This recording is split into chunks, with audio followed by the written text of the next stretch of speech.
তামিলনাড়ু বিধানসভা নির্বাচনের শেষ খবর পাওয়া পর্যন্ত অভিনেতা থালাপাতি বিজয়ের দল টিভিকে ১০৭টি আসনে জিতে এগিয়ে থাকলেও একক সংখ্যাগরিষ্ঠতা এখনও অর্জন করতে পারেনি।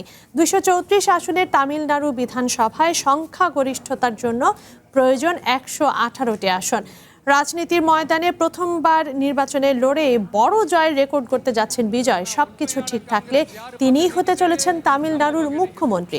অন্যদিকে বর্তমান ক্ষমতাসীন দল ডিএমকে এ পর্যন্ত ৭৪টি আসনে জয় পেয়েছে। ডিএমকে জোট ৫৩টি এবং কংগ্রেস জয় পেয়েছে মাত্র একটি আসনে। অভিনেতা থেকে রাজনৈতিক নেতা হওয়া বিজয়ের এই রাজকীয় অভিষেকে চেন্নাই জুড়ে বইছে উৎসবের আমেজ। ফল ঘোষণার পর থেকেই টিভিকের প্রধান কার্যালয়ে সমর্থকদের ভিড় উপচে পড়ছে। তবে যে কোনো ধরনের সহিংসতা এড়াতে এবং আইন শৃঙ্খলা পরিস্থিতি নিয়ন্ত্রণে রাখতে রাজ্য জুড়ে কয়েক স্তরের নিরাপত্তা বলয় তৈরি করেছে পুলিশ। ஆனா உண்மையான காங்கிரஸ் யாரு பக்கம் நிக்குது? நம்ம பக்கம் நிக்குது.